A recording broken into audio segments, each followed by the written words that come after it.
Control or your low pressure control? High pressure. High pressure. No, low pressure. Yeah. Low pressure control right It's here. always fatter. Low pressure control right here. It's fatter too.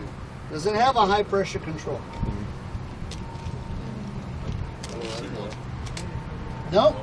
There's no high pressure control. So what would take this off duty if it didn't have a high pressure control and this condenser fan motor failed? What would take these compressors off duty? No? Yeah. Oh, the internal High pressure. IPR valve. Internal pressure relief? Internal pressure relief valve would take the compressor off duty. Okay? So, let's say you want to check the high pressure and low pressure on each one. You check the high pressure right here and the low pressure right here. Okay? Here and here. Now, you see where they have two places to check the high pressure? Yeah. One of those was for the high pressure control. They just didn't put one on. Oh, okay. It's a second, they're so close together. So would you put your Freon in right here? You put the Freon in the low side, side. right here. If you want to weigh it in, you put it in the high side, right here. Flash it in. Yeah, right. So it has, and one of these will start, and then if the temperature goes up 2 more degrees in the building, then the lagging one will start. Satisfy those 2 degrees, bam, turns off. See, they got the external heaters. It has strap-on crankcase heaters. Yep. Mike, come here. I want you to see a strap-on crankcase heater right over here. Here's your strap-on. Here's your strap-on heater right here, Mike. Make sure it's tight. See right there? Tight, Mike. That's your strap-on.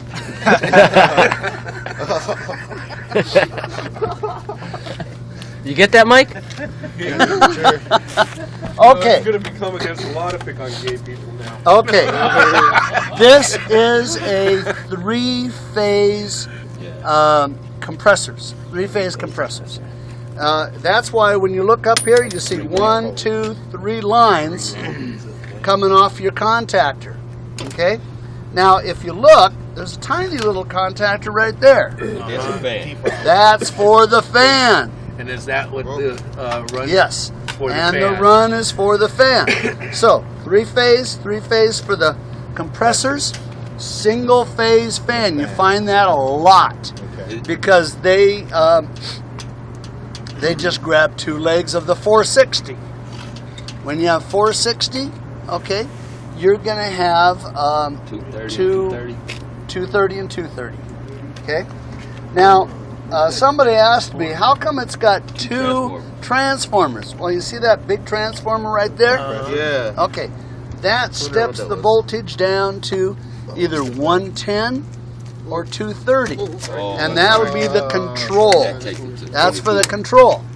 We still need 24 volts for the thermostat, right? The little one takes that 110 or that 230, steps it down to 24, and then that's going to be hooked up to your thermostat. But the control voltage is all high voltage. These, see these contactor coils? Yeah. These contactor coils are probably 110. They're not 24 volt contactor coils. The only thing that's running on 24 is the thermostat. And then there should be some relays here. Right here. That's the fan relay there. Yeah, there it is right there. Okay. Okay. That relay, 24 volts goes in. Then it closes and sends either 460 or 20 or 240 to the coil. And then that closes, sends 460 down to the motors. So the reason you've got 2 transformers is one steps it down to maybe 110, the other one steps it down to 24 volts. So that automatic igniter, that's for the furnace, huh? Yeah, the igniter is for the furnace. The furnace was on when I got here. Okay. This furnace was blowing the products of combustion out of these holes. because it has an inducer fan motor. So this right here is for that they can get all the wires to all the Yeah. where they have enough Right, power right. to go to the wire. Right. So if you was to touch that, they'll pick you up over there, right? Yeah, that's 460. That's the bank That's right 460 coming in. that's the one. I wonder why they don't have a cover over it. Because you should know better than to touch it. Yeah, don't touch it. Anyway, What's the so circuit board? Thermostat? No, that's the. no, it's for something. I don't know. So the You got circuit the board and the thermostat automatic plugged in. ignition go together? Well, no. These, Uh-huh. you see this one right here? Uh-huh. That's what turns on your fan. Okay. So all circuit boards do is basically turn your fan on delayed for low speed and right away for high speed. Yeah, just like every other circuit board. There's no big thing here. What I'm looking for in here is I'm looking for a time delay that you can adjust. Oh, here it is. Here it is right here. These dip switches in the corner. Oh yeah, I see. Way in the corner, Yeah, way one up and there. two. See those dip switches right there? Yeah. Those dip switches are what makes the time delay. I see you got the test port and the service. This black thing, Hey, man. that's where the 460 comes in from the Power line. disconnect. So it's gonna. The disconnect. I think they use them for they can Oh, run yeah. wires to everything. Right. For get power to everything. Now, whenever you're working on something like this, okay, turn the disconnect off. The reason you turn the disconnect off is because, remember this plate right here? Okay? When you're taking that plate off, let's say a wire burned and the wire's hanging right here. Now you're taking that plate off and you get the wire to touch the little plate. Now you've got a bit of a shock coming your way. Something okay? like those wires there, the skint. Yeah, like this right here. You see this right here? Yeah, the skint. That Yeah. one. Yeah, these, you see, it's actually going through. These right here, this one here and this one here, are actually touching this plate. That's why they're skinned like that. Okay? And then you come over and you start goofing around with the plate and okay? So turn it off first, then you can turn it on later once you make sure that nothing's touching your Troubleshooting. your plate. That changes. Like, let's say it's low on refrigerant.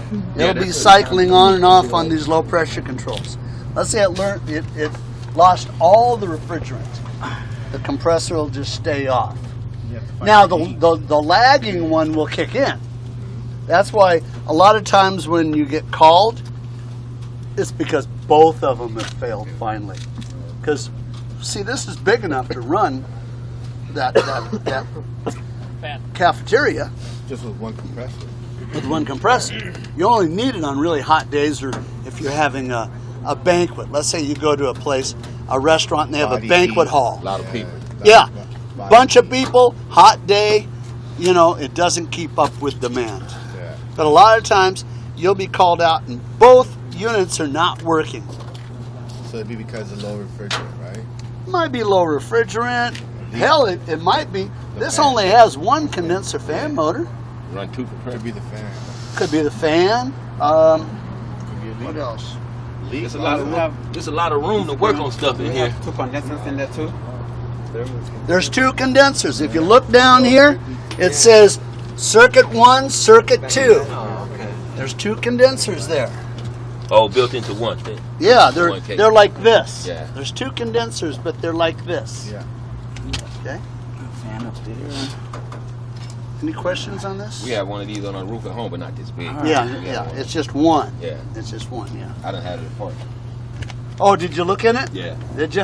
I actually vacuumed it out. It had dirt all in the bottom of it. Now you can't run this with these off.